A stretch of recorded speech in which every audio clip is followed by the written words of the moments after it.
Giving research talks can be intimidating, and it can be hard to know what to include and what to leave out and how to structure it all and things like that. So my goal with this video is to just provide some kind of general advice to help you tell the story that you want to tell about your work. Note that I'm going to talk about telling a story because that's really a great way to engage your audience is to get them to see your work as a story that has relevance to them, a story that has relevance to the bigger world. And if you're giving a talk to, say, like specialists in your field, things might be a little different. You want to include less of the background and more of the nitty-gritty specifics. But for a general audience, one of the main things I want you to take away is that actually providing too much information is just going to overwhelm them. They're not going to know what to focus on, and they'll come away with less from your talk than if you were to just give them the information that they needed in order to follow along with the story. Note that there's a fine line between like choosing what to show and kind of in a way that just kind of like supports your story but that's representative of your data, and choosing what to show but not showing stuff that doesn't support your story in terms of something that contradicts your story. So it's okay to leave out information, but it's not okay to leave out information if it like directly contradicts the point that you're trying to make.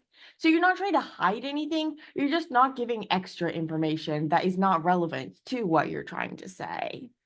So hopefully that makes sense, and just know that I'm not advocating for cherry picking. So I'm not saying go through your data and throw out those points that contradict the story you want to tell, but rather just don't include the experiments that have nothing to do with the story that you want to tell. Because you only have a limited amount of time and energy, and your audience only has a limited amount of space in their brain, so focus on what they need in order to follow along. And be sure, though, that you're keeping everything totally honest and you're not overselling your findings. You're saying this is like preliminary evidence. It's still a long way from actually applying it. We need to replicate this, et cetera, et cetera, et cetera. Often when you're giving one of these talks, it's something like a summer research presentation and your findings are very preliminary. So get excited, get your audience excited, but don't get them like overly optimistic that you're going to like this finding is going to like save the world or anything like that. So just be careful with that, especially when you're giving a talk at more of a kind of a bigger stakes talk with or bigger stakes research. Be really careful that you're not overselling it, but do be sure to get your audience excited. Okay, so getting the audience excited. Here's where that storytelling really comes into play. So you are basically directing and producing this story that you want to tell. And speaking of producing, you've produced a lot of work probably. And so in the lab, we're just going over with my research lab, just how incredibly much they'd accomplished this summer. And there was so much stuff. And we had to choose, what do we want to actually present in part of our story, and what information kind of like didn't contribute directly to this story. Maybe it contributed to like a side story, but our audience doesn't have the time for the side stories. They have the time for the main stories. And so those sequels and things like that, those will have to wait. And so we want to choose kind of what we want to share. And sometimes it's hard to leave things out because you feel like it's all so important and it's all so cool. And maybe it is really cool and you should be excited about it. But actually trying to get your audience excited about too many things is just going to kind of make them give up and not get excited about anything. So showing them fewer things, but helping them understand those things is really going to have a bigger impact than showing them a lot of things. So it's not about showing them just like, oh, look how much I've done and how smart I am. No, it's not going to seem smart if you just show a bunch of findings, but you can't explain them. But it will seem smart, and it'll help your audience feel smart if they can understand the work that you did. And so less can be more. So how do you choose what this less things to include? Here you want to think about the story that you want to tell, and then include things that are going to help you tell that story. So try to think of each kind of like key point that you want to make and choose a figure that is going to help you make that point. And then you're going to be able to build your slides and your talk around that. So come up with a draft. It can be intimidating to start, but just kind of like come up with a draft, at least order out a bullet points, what's going to go where, and you can change it. You start ahead of time, give yourself plenty of time to work on this, and you might find that you're changing things all over the place, and that's okay, as long as you start early and you have time to do it. But yeah, so start early, practice with other people. So it's great to practice with your lab because they're going to know all the details, but it's really, really great too to practice with people that are not in your lab, people that are not in your field, people more like the audience that you're actually going to present to, because they're going to be able to say like, I don't understand this, or you're making assumptions that I don't know, like you're requiring prior evidence that I don't know, and things like that. Speaking of prior evidence, we'll get into what to include in the background. But first, before you get to the background in your presentation, you typically have a title slide. Now, when you have a title for like a research paper, it's got to be pretty specific. But when you have a title slide for like a research presentation, you can have a little more fun with it. Get it something that engages the audience and makes them intrigued. But a little information about what you're actually doing, not just some super fun title. If you have a fun title, also kind of like have a non-fun title to part of it. Okay, so what else should be in your title slide? You want to include your name, the head of your lab's name. So we typically call that person the PI, the primary or principal investigator, and the date. Be sure to check the date before you actually give your presentation, because I've seen a lot of people reuse slides and then they have the wrong date. So be careful with that. Sometimes you'll also see that people will include like the place that the presentation is at. So it'll be like Summer Research Symposium or something like that. That's totally cool too. Sometimes people include their school institute logo. So those sorts of things are kind of variable. Typically, if you're at a school or in some sort of institute, they'll have some sort of page with like branding info where you can download the various logos. They typically have very weird specifics about you must use these dimensions and not change the color and all of this various things. So be sure to try to enforce those if you can. But I don't think anyone's ever going to like go after and sue you or something. But do follow along the instructions. Okay, so the intro. This is where you get the audience pumped. So you should be pumped about your research. Your research is really cool. You should think your research is really cool. If you don't think your research is really cool, then why are you doing it? So maybe if you don't think the research is really cool, maybe you're in the wrong field, maybe you're not, research isn't for you or something like that. But hopefully you have research that you're really excited about. And if you're really excited about your research, it's going to be easier to get your audience really excited about your research. And the more passionate about your research that you are, the more that you can show that passion, the more engaged the audience is going to be, and they're going to be wanting to understand. They're not going to be wanting to zone out. They're not going to be wanting to kind of just give up on understanding, because they're going to think, oh my God, this must be really cool because he's really excited and I want to get as excited as he is. And so help me understand. So get the audience interested. And note too that some people are going to have more difficulty with giving presentations than others. And some people might be really excited about their research, but they just have a hard time with that coming across in their presentations. And so I'm not trying to kind of like say that this is definitely for everybody, or that if you're not showing excitement, that you're not actually excited. But if you can show that you're actually excited, then that's a great thing to be able to do. But if you can't show that you're actually excited, then there are other things that you could do. And so everybody can do presentations. Everybody can be a great presenter. There's not one way to do things right. Okay, so back to the background. What do you give for the background? Here again, it can be easy to kind of want to show like the audience, oh, I know so much. I've done so much background research. I can cite to you the year, the date, the journal of every single paper that has ever been published on this topic and tell you all this information. And none of it is relevant to what we're going to talk about. Or maybe it's relevant in a very small way, or it's relevant in a way that you won't even understand until you understand all the nuances of the field. And so that sort of thing is not going to be helpful, and it's just going to overwhelm your audience. If you overwhelm your audience, they're going to give up. They're not going to know what to focus on, and so they're just going to zone out. They're going to start playing games on their phone. They're going to be daydreaming. They're going to do all sorts of things that rather than try to understand your talk, because they just feel overwhelmed. So just give them the amount of background that they need in order to understand your findings and the findings' relevance. You don't need to give them all of the background right up front. Sometimes it's easier to give them the broader background in the beginning, but then introduce bits of background through the talk when you're about to present the thing. So you might say, give the broader picture background, and then when you go to a later slide, you can say, okay, well, we found this. A previous group had found that this was blah, blah, blah, so we decided to test this.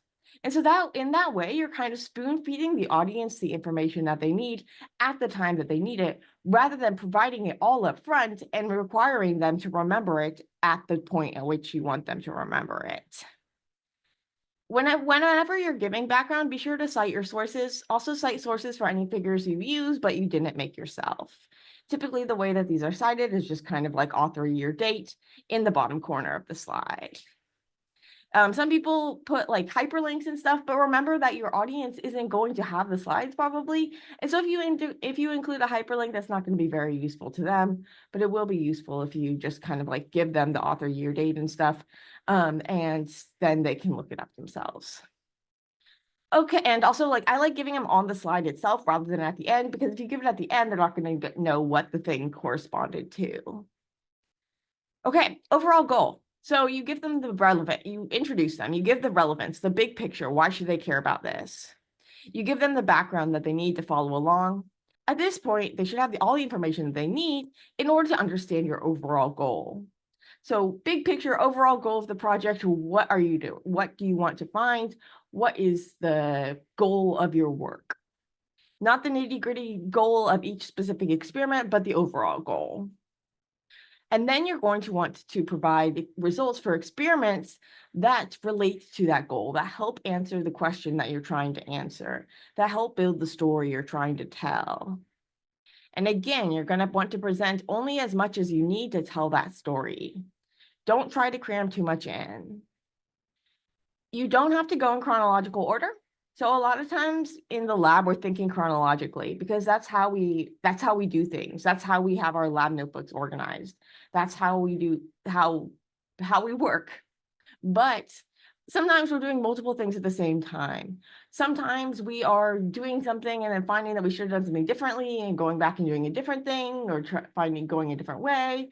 Bottom line, we do things like kind of out of logical order sometimes, and that's not going to be logical for your audience.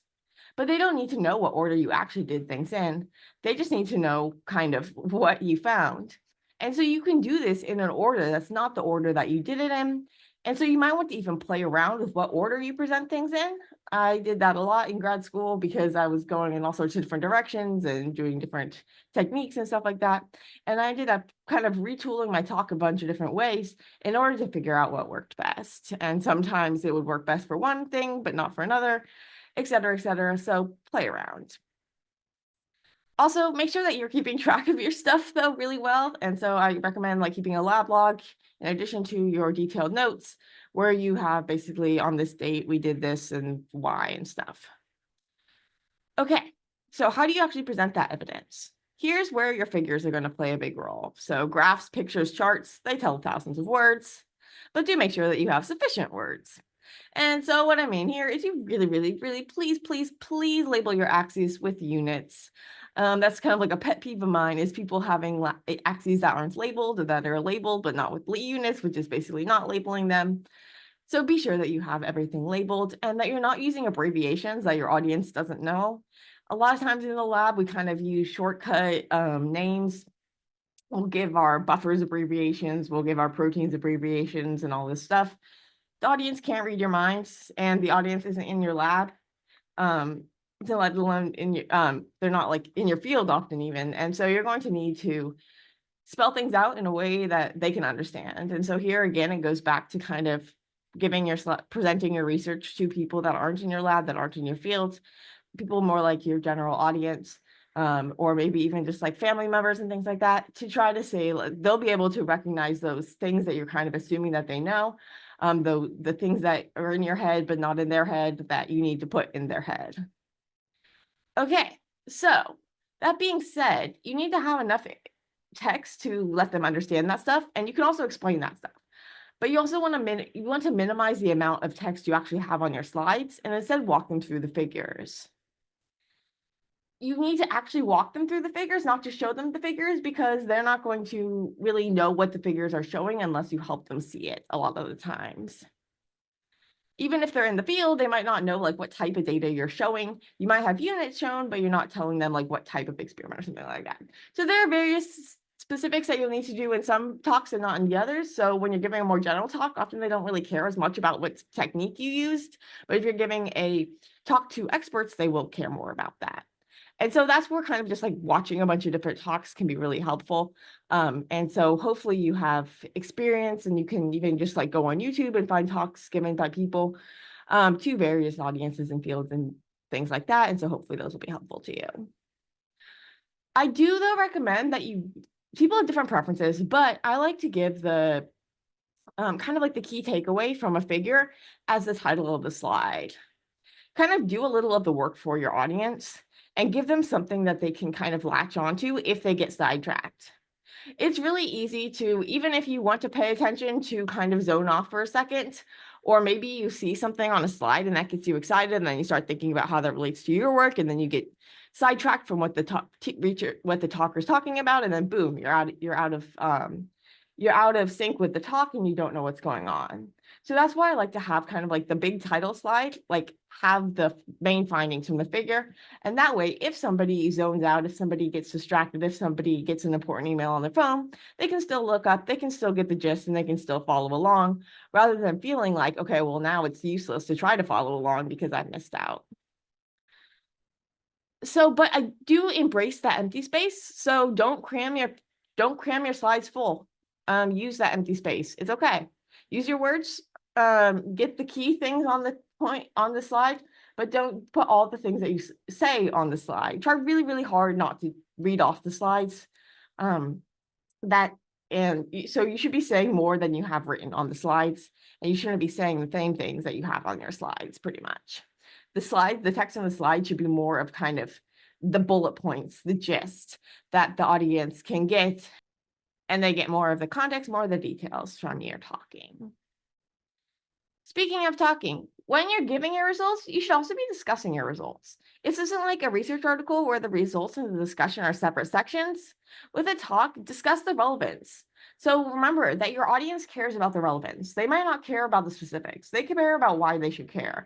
They want to know, how is this relevant to your broader goal? How is that broader goal relevant to the bigger picture? How is that bigger picture relevant to their lives? And so you want to kind of draw these connections as much as you can throughout the talk, helping them keep that bigger picture in mind with each piece of data that you show. Sometimes this is easier than others, and sometimes you might have a really basic research project that's hard to get them interested in.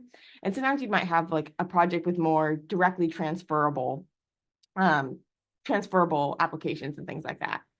Sometimes it can be, when it's really tricky, when you have things that are kind of like in the middle, it's like, okay, well, one day this could be used to do this, but this is still a long way off. And so make sure that the audience isn't kind of being oversold, but they're also still seeing how this could one day help. And so a key example of this is CRISPR. So the scientists were studying bacterial immune systems, and they discovered the system that is now being used for genetic engineering. And so no one would have thought that when they were first studying this stuff. They were just doing basic research. So research that's not really aimed at any sort of direct application, but research that's really just trying to understand things. And so they were trying to understand bacterial immune systems, and they found this stuff that is now being used to help save lives. Sometimes it'd be helpful to have like infographics that help your audience follow along. So for example, if you're studying like a complex of two proteins, you might want to have a little infographic in the corner that has two proteins, and then you're kind of like circling the one that you're talking about or something like that. Okay, finally, we get to our conclusion. So when we're discussing our results, we're kind of putting that result in the context of our overall goal, and the bigger picture. And then when we get to the conclusion, now we're kind of combining all of those findings that we're showing. So hopefully, as you're going through the results, you're kind of relating the things to one another a bit, but then at the end, you're really drawing it all together. You want to, at this point, it can kind of help to think about your story as a puzzle, and what puzzle pieces do you need to tell the story? If you find that you have multiple copies of the same puzzle piece, like you have multiple evidence showing the same thing, and so maybe you have research, you show the same thing with two different methods, which is great in terms of showing that this is actually real. And so in some contexts, it might be good for your talk, but in other contexts, like a more general talk, they often don't want to have, like, you often don't need to have multiple ways to show the same thing. And so consider taking one of those out.